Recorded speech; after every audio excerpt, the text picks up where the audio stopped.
Guys, good morning. Happy Sunday. It's Daryl here. It is 4 a.m. bright and early here in Connecticut on the East Coast.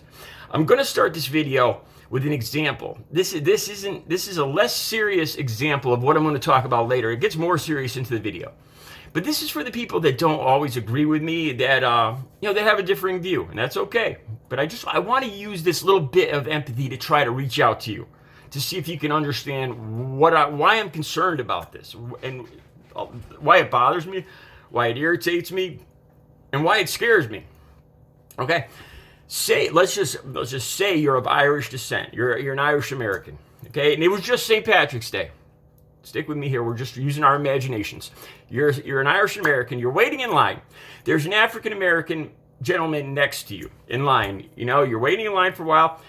You start talking about St. Patrick's Day, and you tell the gentleman, "Hey, I'm Irish. It's St. Patrick's Day." So the African American man says, I know all about it. My wife is an Australian. I know all about it. What would you say then? Probably a confused look, like, what? And okay, the reason I'm bringing this up is because I want to talk about Pierce County Sheriff Ed Troyer. He's a sheriff in Tacoma, Washington. He confronted an African American man, Cedric Alheimer, 24-year-old Cedric Alheimer, in his 95 Geo Prism delivering papers. Now this part, the reason I just used this example is because when the sheriff was trying to explain himself and trying to dig himself out of the lies and everything, the situation he put himself in, he actually used this as an example. He said, "Hey, I live in an African-American neighborhood. Hey, my wife's African-American." Or black, or I'm not sure which one he said. His wife's not African-American. His wife is a Pacific Islander. That's why I just used that example. Okay? When somebody like this, we have this white sheriff, and this is the least serious part of the whole conversation. It's going to get more serious as I go on. But he says, "Hey, my wife's, he says his wife's black, but she's a Pacific Islander." And a lot of people watching this video will be, "So what?" Well, that's why I just used that opening piece. I remember working at a newspaper delivery place, and a couple of the guys there would call me a dirty Navajo. Kidding around. We'd go out and drink beer together. But, "Hey, Daryl, you dirty Navajo." I'm not Navajo. I don't look anything like a Navajo. I am from the Wabanaki Nation, Micmac tribe. 1,500 miles away, 2,000 miles away from Navajo territory, Navajo Nation. And that's just one example, though. And it gets more serious as I go on. All right, so the Pierce County Sheriff, Ed Troyer, 30-year veteran, he just got elected sheriff. He's in his house. He heard something outside. He jumps in his SUV. He goes out looking around. It's early morning, middle of the night, 3, 4 a.m. He comes across African-American 24-year-old Cedric Alheimer delivering papers. He starts following him. Now, as Cedric Alheimer is driving his 95 Geo Prism with the windows down, both windows down, throwing newspapers out both windows. All right? Pretty soon, Cedric notices that he's being followed by the SUV with Ed Troyer in it.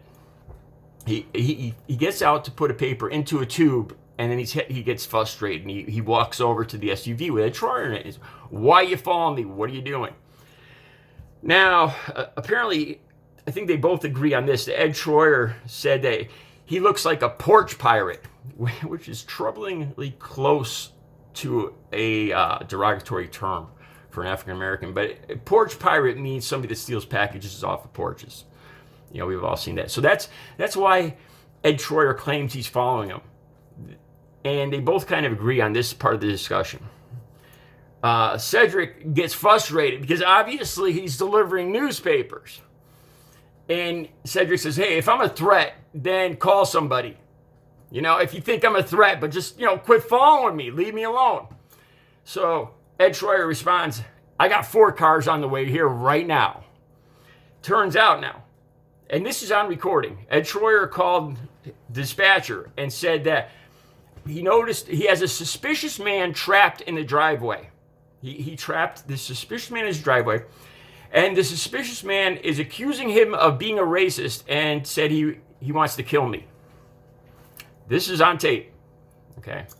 Later, Ed Schroyer said that Cedric never said that. The sheriff admitted that he lied. Cedric never threatened to kill him. The sheriff admits that this is a lie. He did not, nobody ever said anything about killing anybody. So right there, think about this. Now, a lot of people watch this and say, hey, it's a little misunderstanding. He's just protecting his neighborhood.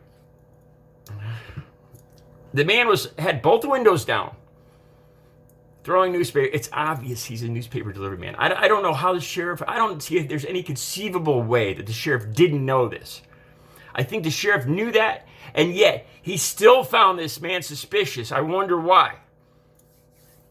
His 95 jail prison might have been a little worse for wear. But there, apparently, even Ed said that the man looked like he looked homeless. Newspaper delivery man looked homeless. I wonder why he thought that. And then he calls up his dispatcher. Now, when he does that, 42 emergency vehicles start to respond. Dozens of emergency vehicles pull up and surround Cedric.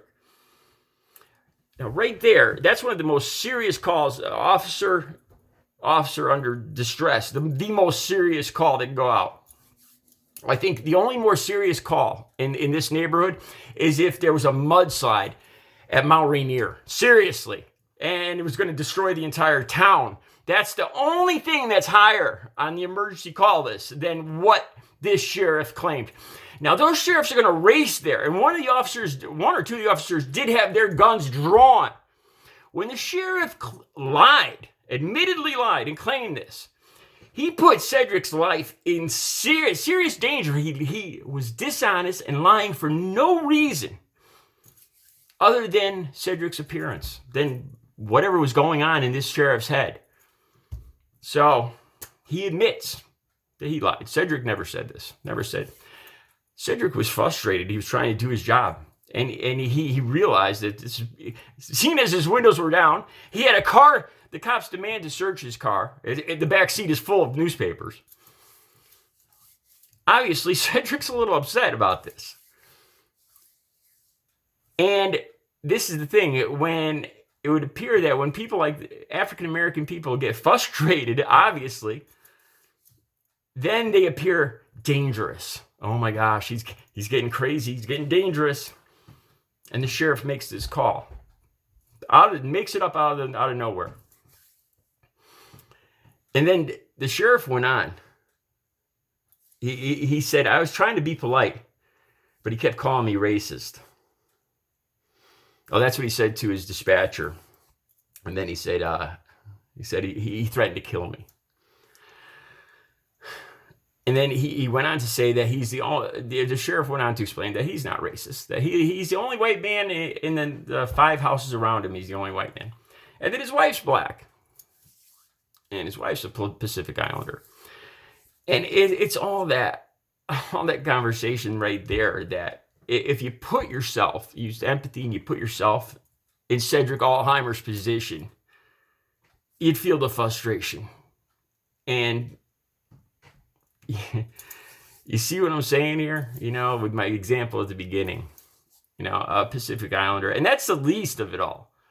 These 40 plus emergency vehicles rushing there, burning the gas, and then taking them away from other real dangerous, life-threatening situations from the miles away that they were coming from is a whole nother danger to the entire community, because this one sheriff, for whatever reasons are going on in his head, felt sure that Cedric was a bad guy. This is an example. Just put yourself in Cedric Alzheimer's position. Just try to do that. And I think you understand why there's this call for the Black Lives Matter movement, and for re-education, redistribution, policing. All right. You guys have a good Sunday. I'll be back later with another video.